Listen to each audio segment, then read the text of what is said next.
Hello students, मैं सरिता चाखेटिया class 9 के लिए गणित विषय के लिए हमारा आज हम नया चैप्टर शुरू कर रहे हैं। दो चरों में रेखिक समीकरण।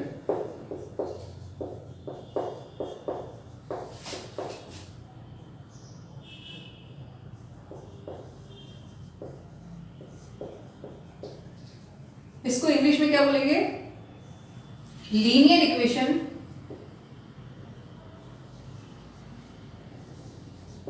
इन टू वेरिएबल।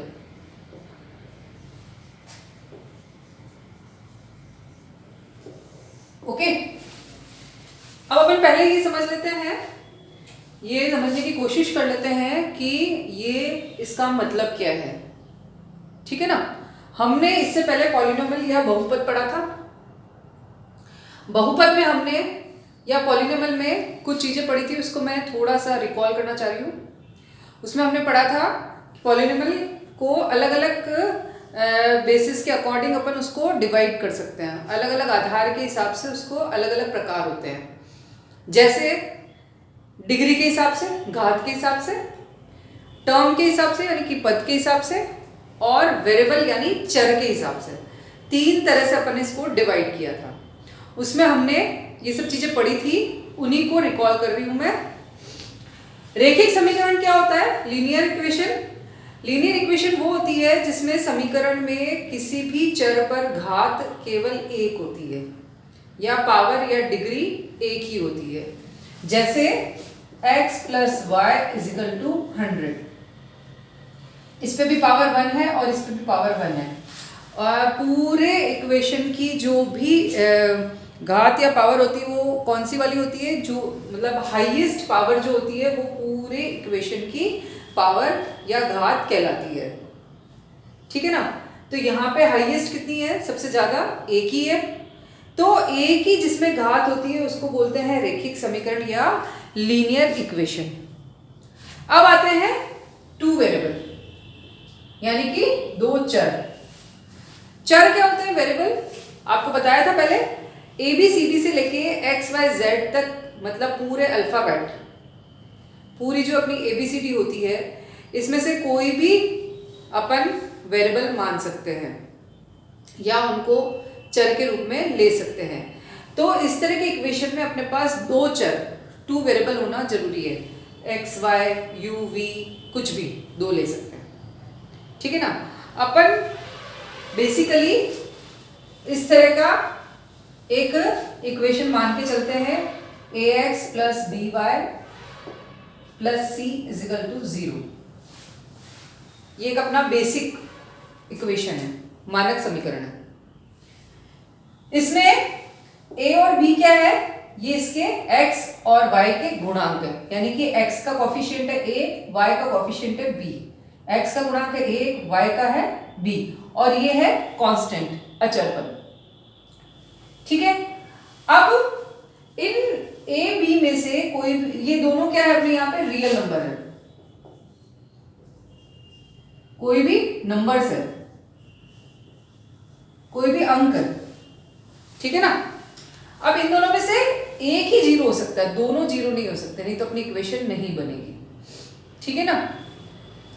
तो आपको समझ में आ गया, a और b यहाँ पे क्या है? कोई भी अंक है, नंबर्स है, और इन दोनों में से केवल एक जीरो हो सकता है, दोनों जीरो नहीं हो सकते हैं। इस तरह की इक्वेशन है अपने पास।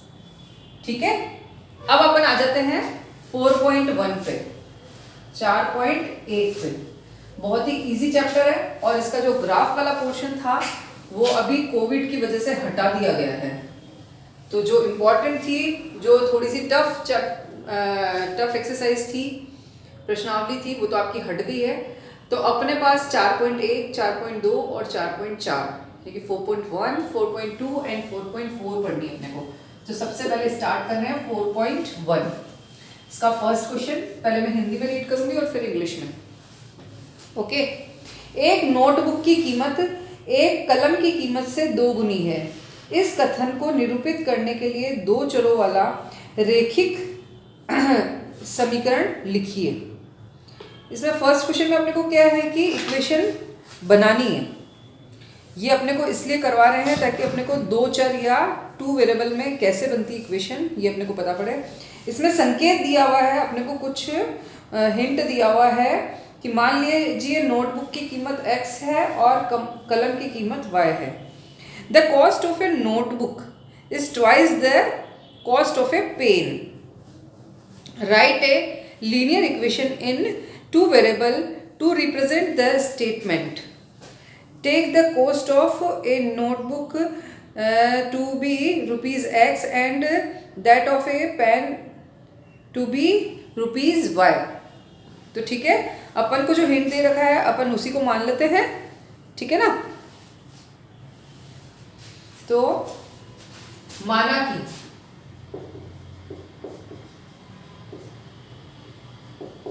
नोटबुक की कीमत इज इक्वल टू x रुपए, लेट नोटबुक की x है ना, हाँ, लेट द कॉस्ट ऑफ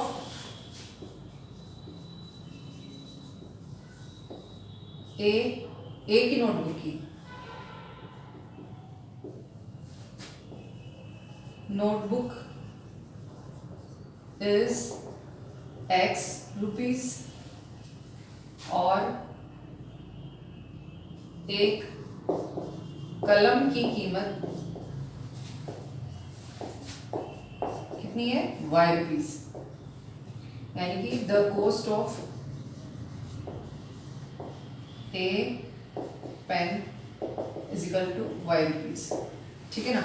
अपने को ये क्या बोल रहा है कि नोटबुक की जो कॉस्ट है, नोटबुक की जो कीमत है वो अपने पेन की कीमत से डबल है, ठीक है ना। तो यदि नोटबुक की कीमत x है तो डबल है यानी कि 2y, पेन की कीमत इससे डबल है। दोनों बराबर कब होंगे भाई, ये 10 रुपए का है और ये बराबर 5 के तो नहीं हो सकता ना। तो इसको अपन डबल करेंगे तो 10 इक्वल टू 10 यानी कि 10 इक्वल टू 10। किसी भी तराजू में अपन बराबर का मतलब क्या है, दोनों तरफ सामान बराबर होना चाहिए। तराजू में एकदम स्ट्रेट आता है ना, तो दोनों तरफ सामान बराबर होगा जब भी स्ट्रेट आ पाएगा। तो x कलम नोटबुक की कीमत कितनी है, कलम से डबल। तो नोटबुक की कीमत यहाँ पे अपने कलम की कीमत बराबर करके यहाँ पे डबल कर दिया है, तो ये अपना आ गया है। इसको अपन थोड़ा सा सेटल कर लेते हैं। इसको ट्रांसपोज किया, पक्षांतरण किया, 2y इज इक्वल टू 0। ये हमारा समीकरण हो गया है। इस तरह से अपने को इस चैप्टर में ज़्यादातर सब समीकरण को क्या करना है कि सारी जितने भी वेरिएबल और कांस्टेंट्स है सबको एक तरफ लाना है और सेकंड साइड अपने को चाहिए 0। किसी भी साइड हो सकता है वो, ठीक है ना। तो यहाँ तक आपको कोई दिक्कत नहीं आई होगी। अब अपन बढ़ते हैं नेक्स्ट क्वेश्चन की साइड। नेक्स्ट क्वेश्चन में है अपने को वो दिया हुआ है कि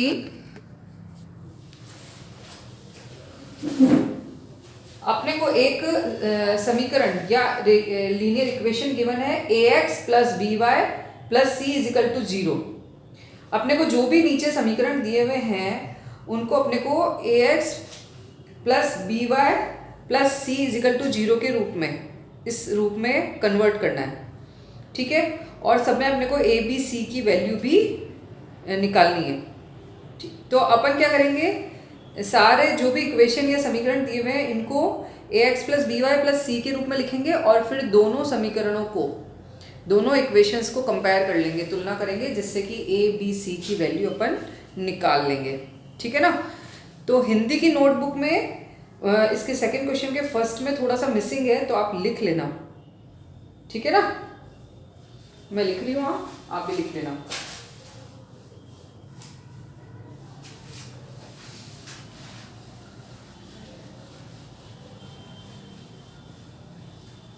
बहुत इजी है, थोड़ा सा भी ध्यान से पढ़ोगे और हाथों हाथ इसके बचे हुए क्वेश्चंस करोगे तो आप इजीली कर पाओगे। तो आज अपन 4.1 खत्म कर लेंगे। फर्स्ट है 2x plus 3y is equal to 9.355 पे है बार। बार का मतलब सबको पता होगा कि बार का मतलब है 5 जो है, ये 5 जो है बार बार रिपीट हो रहा है, आगे तक चल रहा है, ठीक है ना। अपने को क्या करना है, इसको ax plus by plus c is equal to 0 इस रूप में कन्वर्ट करना है, इसको इस रूप में इसको लाना है। यानी कि इसमें क्या कर रखा है, 0 एक साइड है और सारे डिजिट्स एक साइड है। इसको क्या करेंगे अपन, इधर ले आएंगे, इसको इक्वल्स टू के इधर लाएंगे तो इसका चिन्ह या साइन क्या हो जाएगा, माइनस का हो जाएगा, चेंज हो जाएगा। तो 2x प्लस 3y माइनस के 9.35 बार इक्वल्स टू 0, ठीक है। अब इसको इजी वे में कन्वर्ट करने के लिए या इससे कंपेयर करने के लिए, तुलना करने के लिए अपन एक स्टेप और करते हैं। 2x प्लस 3y यहाँ प्लस कर देते हैं और ब्रैकेट में 9.35 का बार इक्वल्स टू 0। यहाँ अपन ने प्लस इसलिए किया है कि ये भी प्लस है, ये भी प्लस है, यानी कि यहाँ पे चिन्ह चेंज हो तो वो चिन्ह भी अपने को यहाँ पे लिखना पड़ेगा। अब अपन तुलना करेंगे x का गुणांक या x का कोफिशिएंट यहाँ पे क्या है 2 या 2, और यहाँ पे x का कोफिशिएंट क्या है a, गुणांक क्या है a। इससे जो गुणा है, इससे जो मल्टीप्लाई है वो इसका कोफिशिएंट है या गुणांक, ठीक है ना। तो x को नहीं लिखना है अपने को, x के साथ जो जुड़ी हुई संख्या है, इससे जो जॉइंटेड डिजिट्स है उसको लिखना है अपने को। तो यहाँ पे क्या है, a इक्वल्स टू हो गया 2, b इक्वल्स टू हो गया 3। अब यहाँ पे ये प्लस प्लस ही है तो कोई दिक्कत ही नहीं है, अपने को कोई साइन चेंज नहीं करना है, प्लस आ रहा है ना। और c इक्वल्स टू क्या आ रहा है अपने, क्योंकि यहाँ पे पहले इसको चेंज कर लिया है और ये अंदर, तो अंदर के पूरे डिजिट क्या है c है, ठीक है ना। तो ये है माइनस के 9.35 का बार। तो इस तरह से ये हमारा आंसर हो गया है, ठीक है ना। ऐसा एक काम करते हैं, 2-3 क्वेश्चन कर लेंगे तो अपने को बहुत अच्छे से समझ में आ जाएगा, ठीक है ना। तो इसका नेक्स्ट क्वेश्चन, सेकंड क्वेश्चन,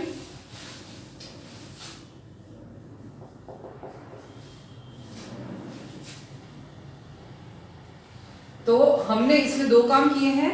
पहले तो हमने ax plus by plus c की टाइप से इस इक्वेशन को बना लिया है, और उसके बाद कंपेयर करके या तुलना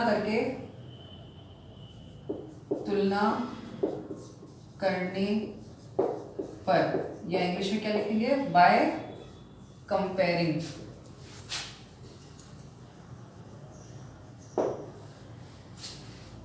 ठीक है ना, उससे अपने a b c की वैल्यू फाइंड कर ली है।